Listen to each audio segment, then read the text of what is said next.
Good morning, everybody. I especially thank the chairperson and all the professors present here, research scholar, and my dear colleagues. First of all, I would like to wish you a cozy good morning and present here to deliver my paper.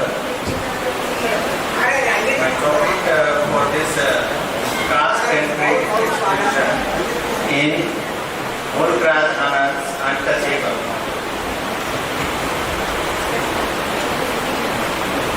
Mulkraj Anand is one of the three big writers of Indian literature in English, apart from R.K. Narayan and Nazarao.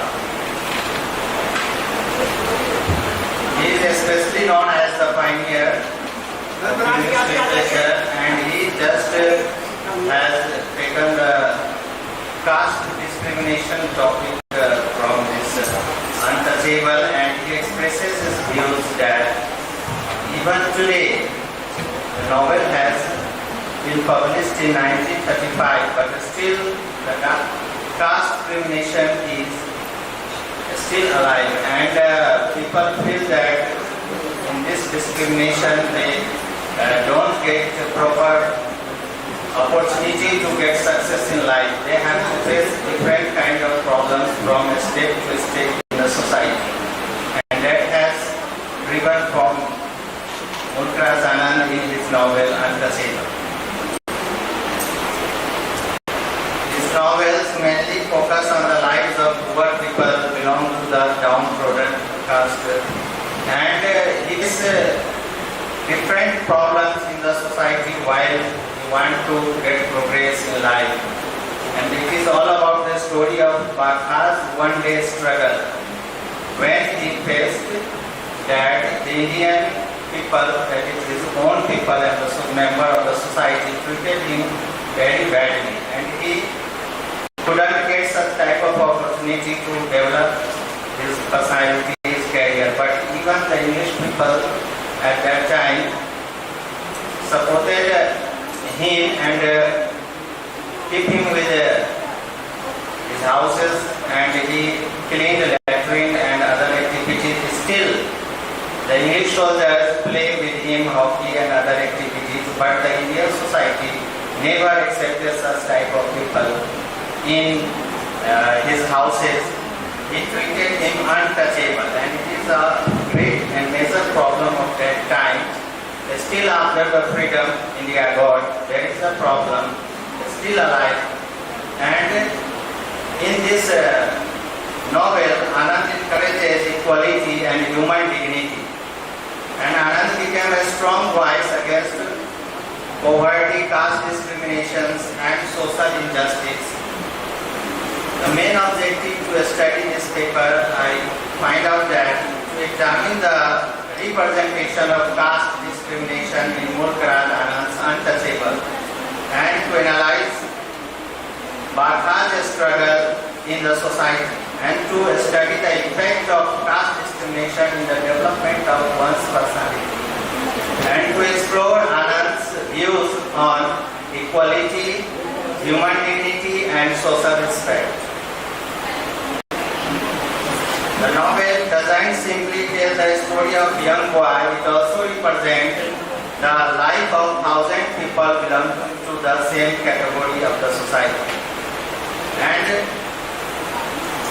Barkha's struggle is just the representative of the whole society of that time. He is not discriminated mentally, but he is also hardship by different people. Physically, it is also affected his thoughts, his ideas, his thinking, views, and he lost his self-respect.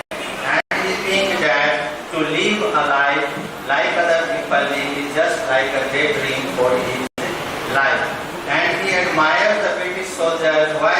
Because they appear to judge people by his work, not by his caste. And it is the great fact that he dresses neatly, keeps himself clean, and enjoys the company of playing hockey. This quality shows his birth, and Anand makes it clear that without the social dignity, a man cannot express his ability and cannot stay with the people of others in the society. The main reason for this topic I have chosen this presentation is that the caste system is still available in our society. People feel not equal due to the categories different divided by the constitution also.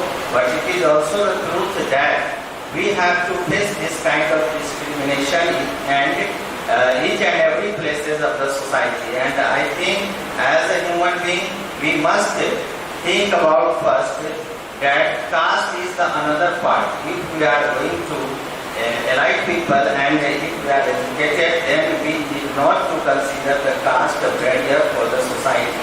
It should be treated as a social justice, and each and every people belong to different castes is equal to the society and the development for the country.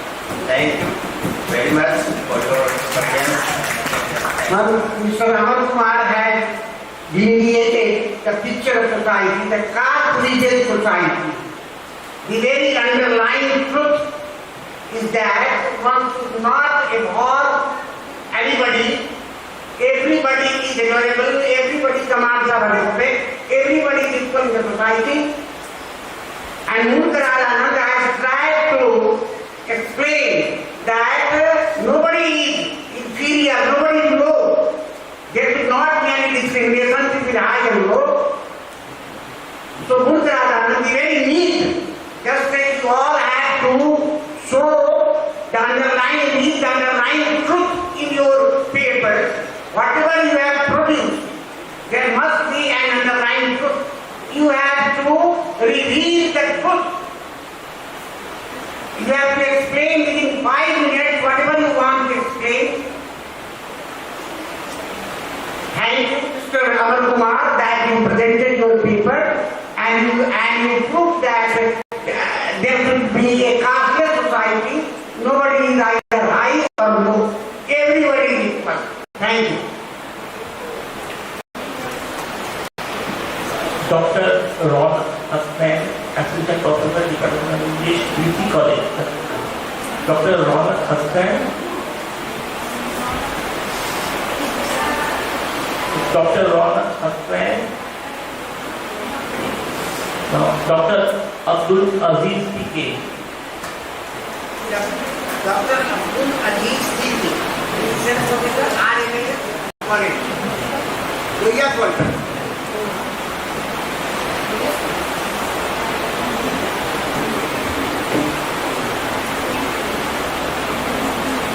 आप Lohia college में हैं, हम लोग तो principal हैं. Okay, good morning.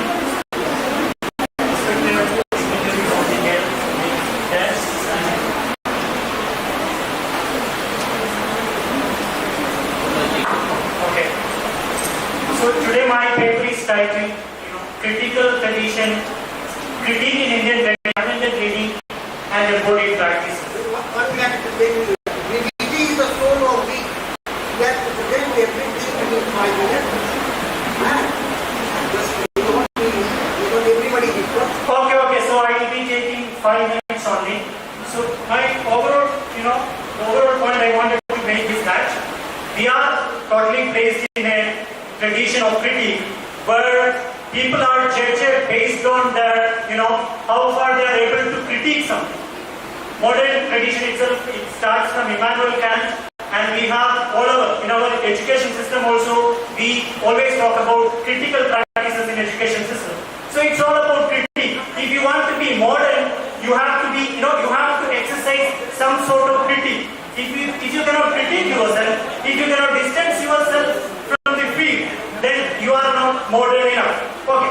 So how generally the Orientalists and other people, you are questioning something in its philosophy, in its foundation, that is epistemic critique. On the other hand, you have an embodied critique. That epistemic practice is, reaches into the masses, and that very much informs their everyday practices.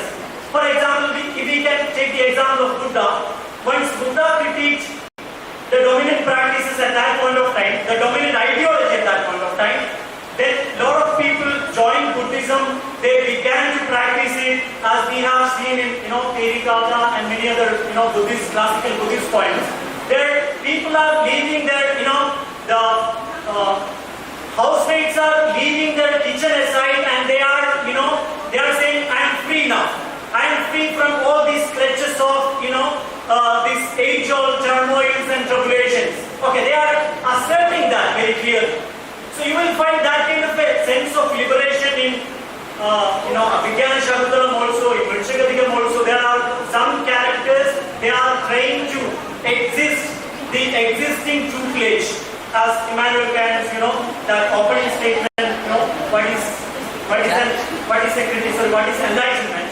In that, it is man's release from his self-incurred tutelage, self-imposed tutelage. He is in tutelage because he is in a minority condition because of his own acts. So here, human beings are trying to exist from that kind of tutelage. So you will find a lot of instances in, even though classical that we generally tend to assume that is about, okay. So, and again, another, in this, another instance I want to take is that from this what is enlightenment, you have something called What is Critique by Michel Foucault. I think in 1700 Kant wrote this essay, What is Enlightenment. It was a short article, means you have to use your sense, you have to criticize, you have to critique, you have to obey, and also you have to critique. From that, Michel Foucault is taking that concept into a much larger thing. Critique is resistance of the governance. It is actually questioning the governmentality. People are, now today our modern state, we know how governmentality is working.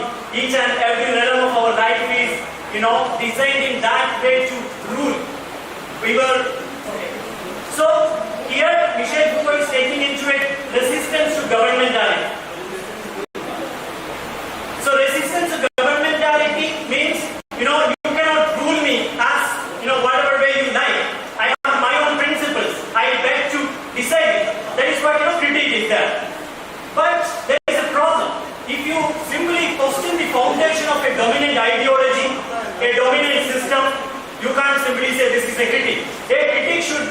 much larger than questioning. You have to produce, or you have to, you have to give an alternative way of thinking. This we will find in, Buddha. Buddha was not simply questioning the way of life at that point of time. He was actually teaching them how to. He was actually guiding them how to practice critique in your everyday life. Critique is here, Buddha is kind of trying to say, critique is some kind of philosophical activity, lofty philosophical activity. It is something practiced by everyday human being. Okay. So I'm concluding, I think my time is over. I'm concluding here. So my argument is that critique is not simply a Western tradition. Critique is very much alive in Indian tradition. Indian critique is much substantial and much integrated into the ordinary practices. Okay, I conclude. If you have any questions, I would like to answer.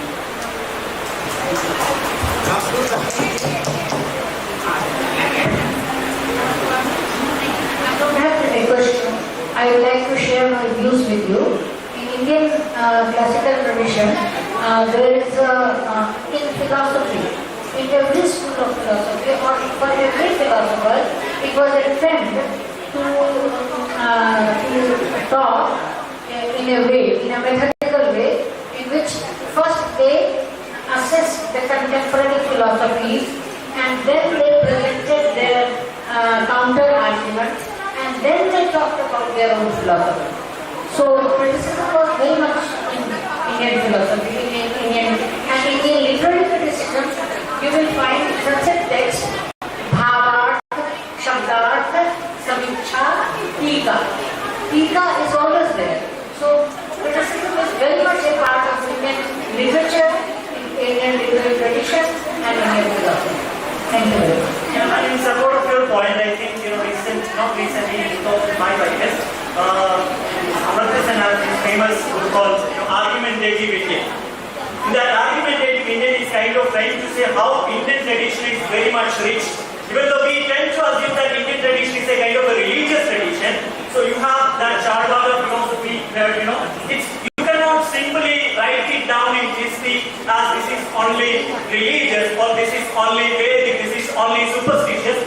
There is a larger, horizon of thinking in Indian tradition. All right, find the position of the critique was actually getting outside because we should talk right.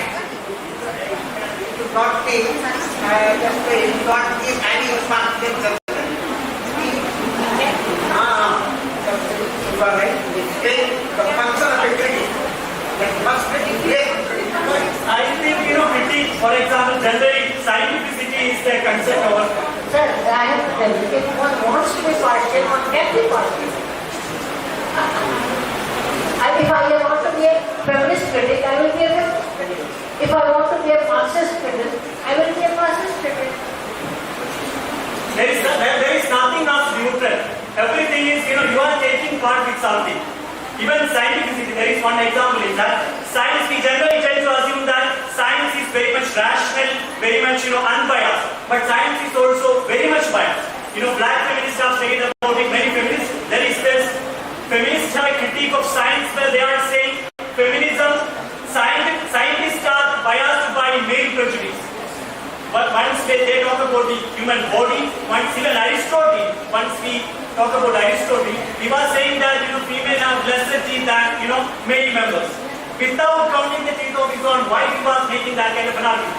Okay, sir, I have to make one more point. So yeah, in Western tradition we find this debate, this unconcluded debate between Aristotle and Plato. Plato was kind of criticizing poetry. He simply considered philosophy as the supreme thing, and poetry should be banned from his ideal republic based on the knowledge level. Right? There, Aristotle was kind of questioning this idea.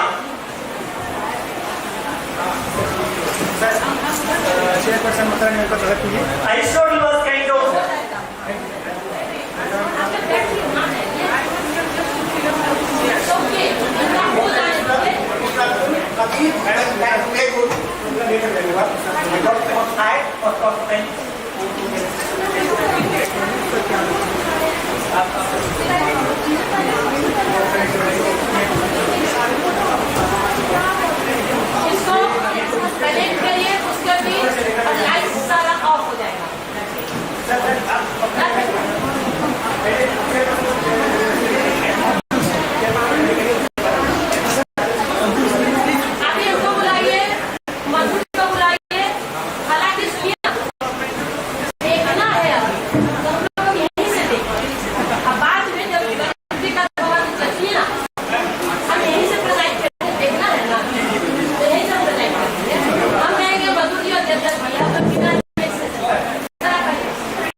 silently for him in the front row to share the session.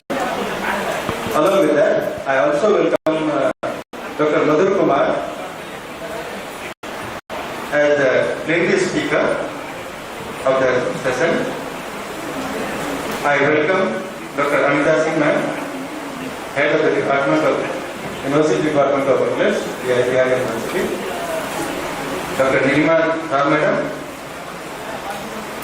Professor Devra Prasad Akela sir, and all the participants to the second.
Your technician helped me. I mean, I'm not able to open my video.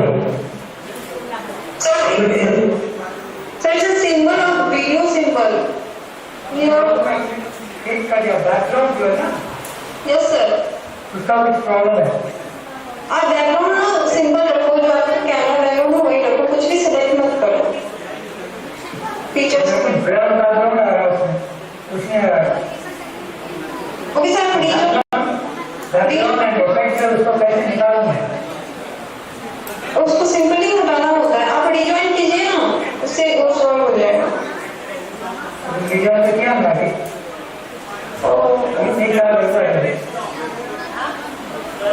नहीं आ रहा है। No sir ये blur आ रहा है हाँ इसीलिए मालूम नहीं था।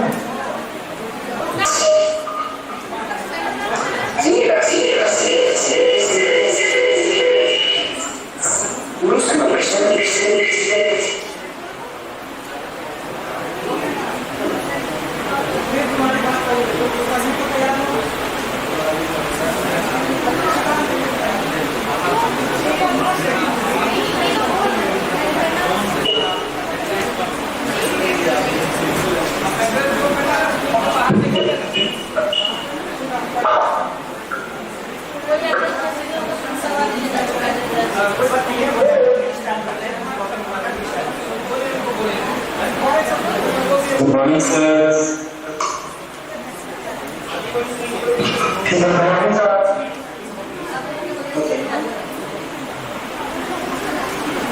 गुड मॉर्निंग सर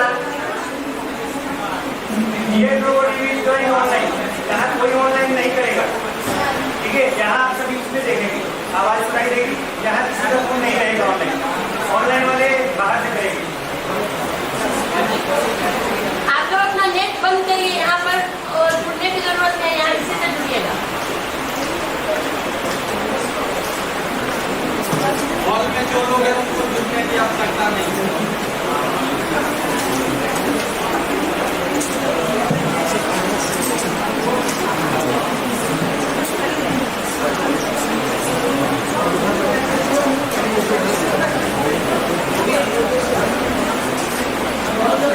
बता रहा है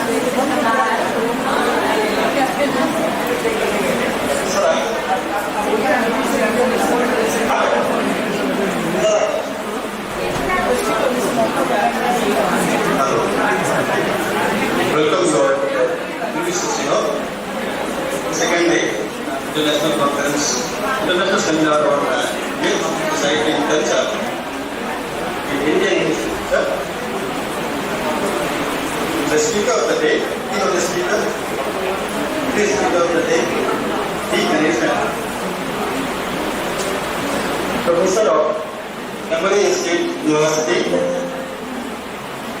Georgia, Georgia State University, and Georgia Institute of Technology. He has been the vice chancellor of English and Foreign Language University 2 times, as well as CIFM, Central Institute of English and Foreign Language, Hyderabad. He has to his credit a large number of books and research papers, and he has got several research papers published in national and international journals. Basically, a professor of German, but he has been training the teachers of English, German, and other subjects at the English and Foreign Language University. He was appointed in the year 1975, and so he has the experience of teaching for over 50 years till now. He got retired in the year 2007, but since then, after settling in America, Atlanta in the USA, he has been delivering lectures in the online and offline mode inside India as well as outside India. Abroad also some lectures he has been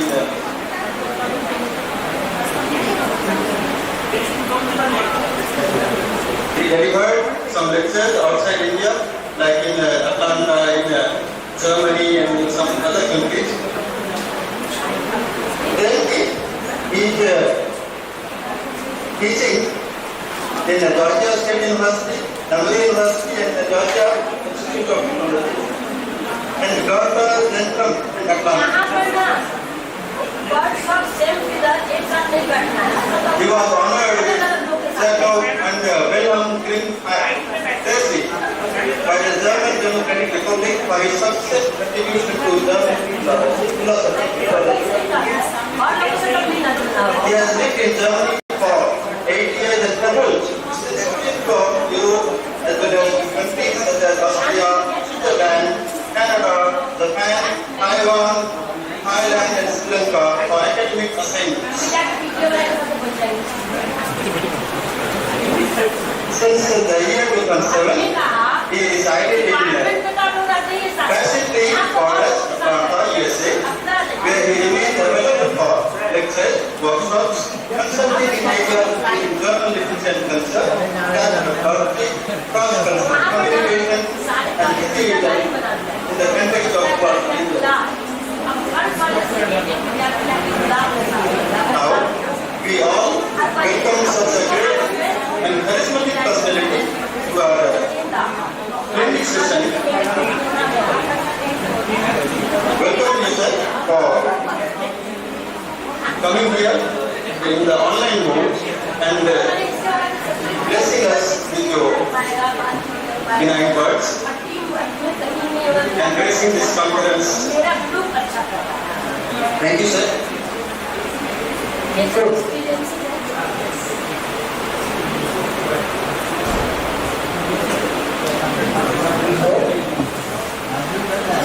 Yes, sir.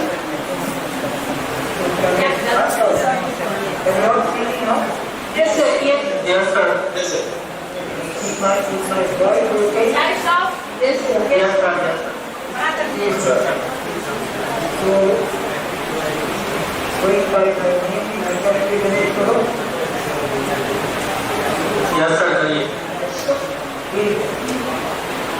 So, respected of Malik number 2, third person of this session, Dr. Mukharan. The convener of this grand seminar on Myth, Society and Cultural Related Meeting Institute, Dr. Mishra. The anchor of this session, my friend Dr. Upeନ୍ଦ୍র, the Professor Dr. Sadar Banerjee, and Dr. Bharat, who is going to be the only person eagerly waiting for my talk to end so that he can propose other friends. The technical musicians, Mr. Pushkar Satyam and Mr. Muhammad Sultan Ali, proceed praying to their respective gods that the Wi-Fi should not create problems for us today. Distinguished guests from across countries and continents, esteemed faculty members, dedicated researchers, and of course, the wonderfully energetic students, or should I say, going by what is usual today, should I just say, the wonderfully energetic students are the cockroaches of the college. Because no matter what happens, we survive anything. And in case I have forgotten anyone, let me quickly say, in the style of not the Vishwaguru,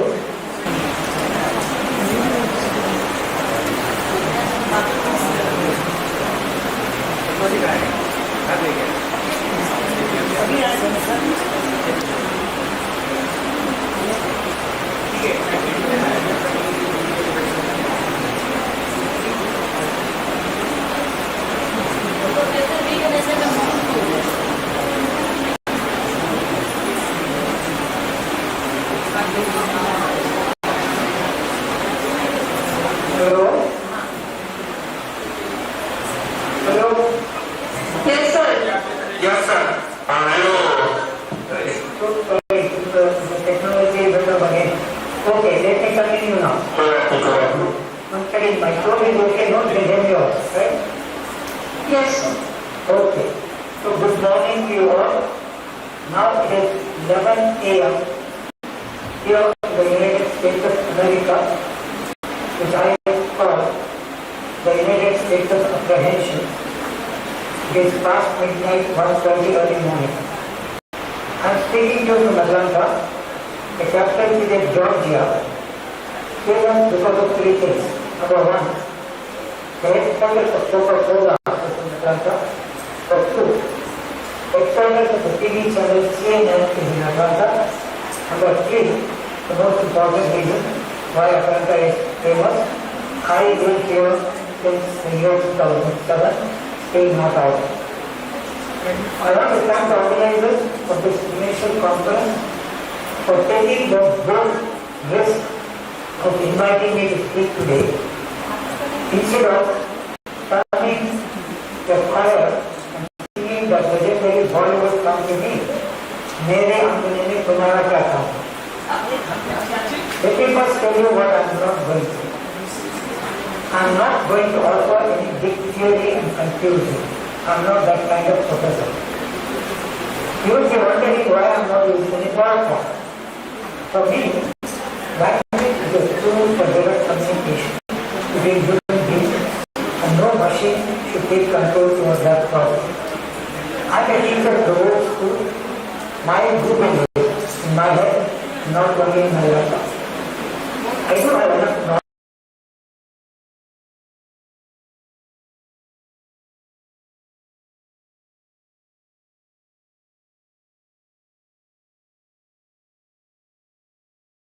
knowledge.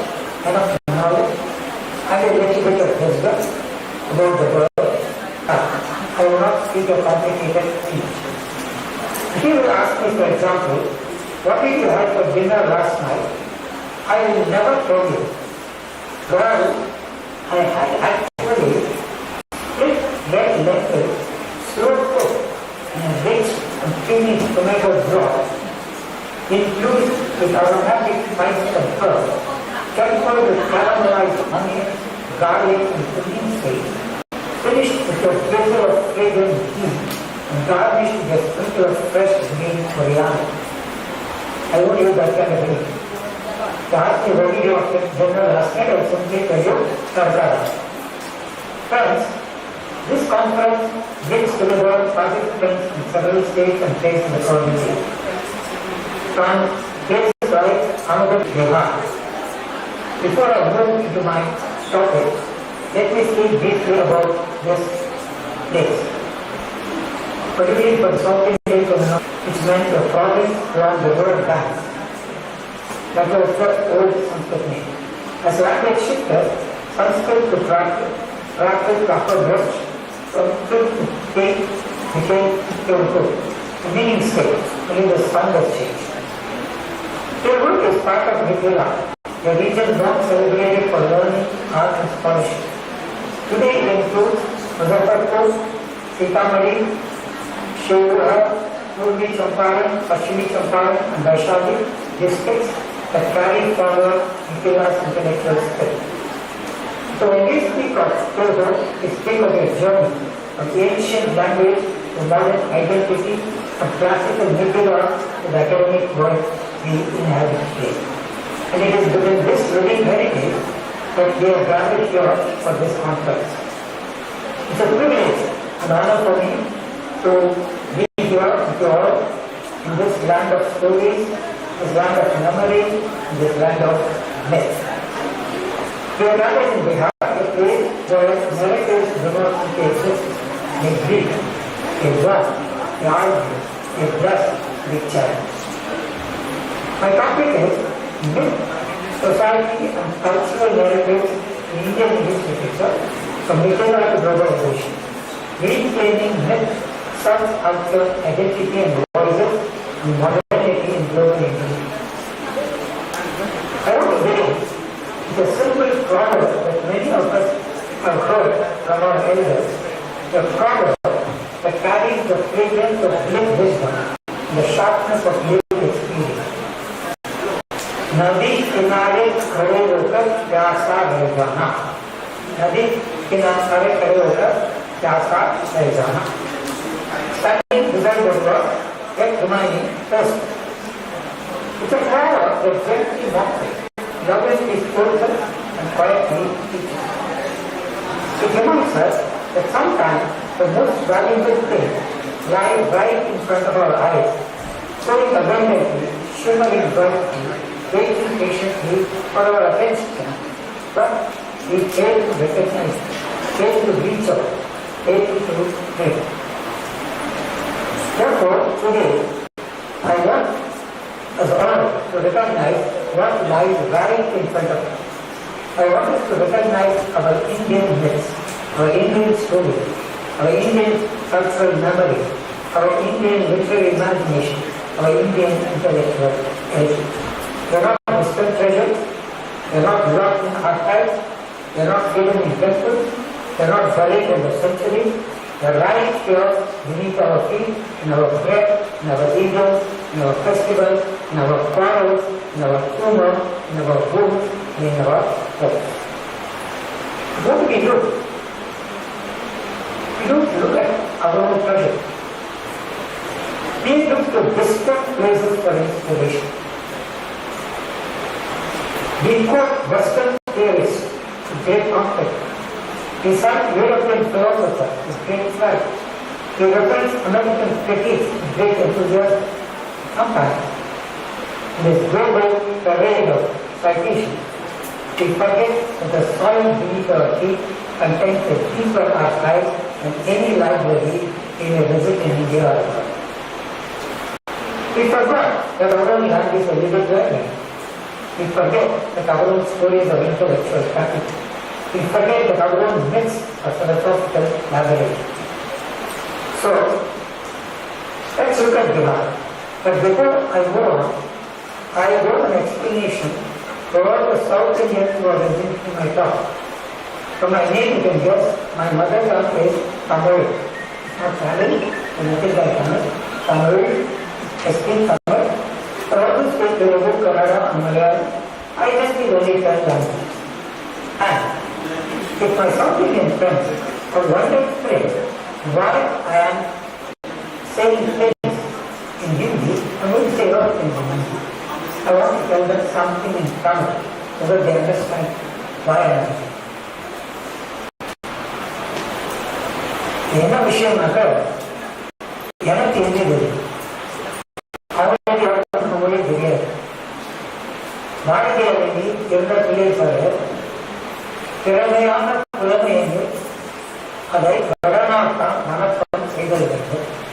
அதைத்தான் நான் பண்ணியிருக்கேன். பிறகு வருத்தி I hope you do understand whatever I am saying because I'm sure you are also watching Hindi. Now let us look at Bihar. Not as a state on a map, but as a narrative ecosystem. Bihar is a civilizational corridor. Bihar is a cultural engine. Bihar is a memory machine that has shaped India's imagination for thousands of years. When we speak of Bihar, we are not speaking of your region. We are not speaking of your religion.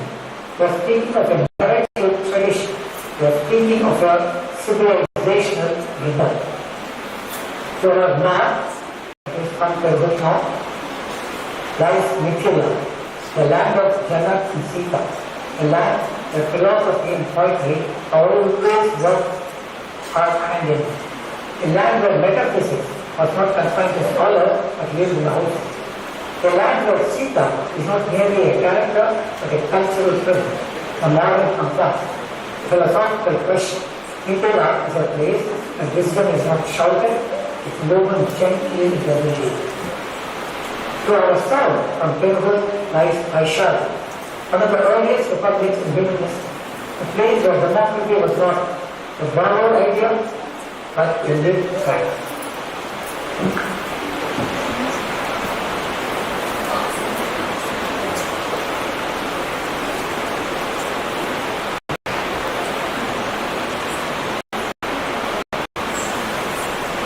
Okay, let's start import, it is an Indian name. To our west, from Tirhut lies Nalanda, a university that welcomes scholars right across Asia long before modern academia. A place where knowledge was not hoarded but shared with us. A place where intellectual hospitality was a cultural value. A place where philosophy, grammar, astronomy, medicine, logic, and literature were taught with generosity. Nalanda is a reminder that India's intellectual tradition is not accidental, it is ancient, deliberate, and global. India existed first as a narrative civilization, born not by passports but by stories, and never by letters. Before I go on, I would like to tell you, I'm not very happy about what's happening right now in India, what's happening in Myanmar.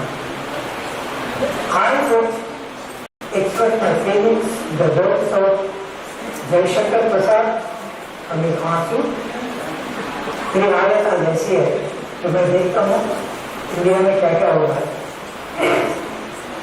धनी book पीड़ा धोती मस्त में किसी चाय धनी book पीड़ा धोती जो दुनिया आंसू भरकर लगाओ और इसके लिए but education system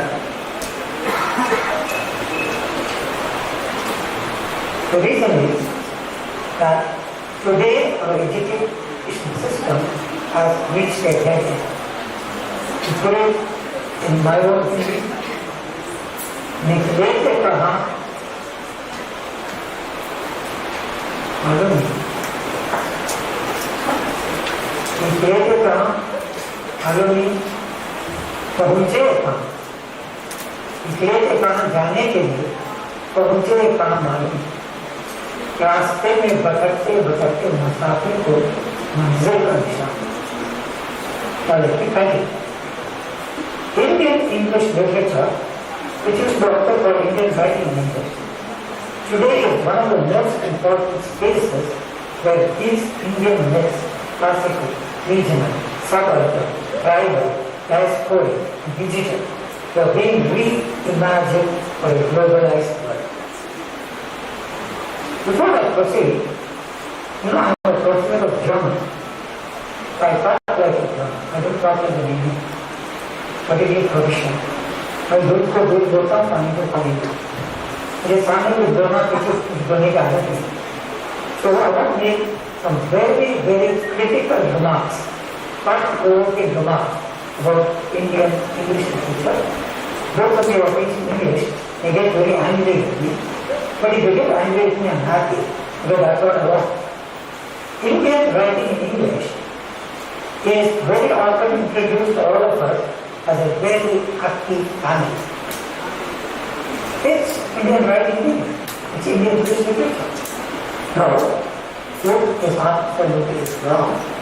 In reality, it is not a happy family. It is your kind. So, Indian English literature is not a happy family. It's a joint family. One Veda. Now let me quickly add before the feminists who are listening to me jump at me, the other Veda or sister is a Veda. It's an Indian old people class, you have those like that. Both the symbols share the same language, English, but are not always the same roots. One writes from India, other ones write about India from the world. Actually, for the best. The difference is cultural and this. The first theme is the rooted tradition. There is a group of authors who have been writing in India in their mother tongue. They start in Punjabi, Tamil, Kannada, Bengali, and then few languages.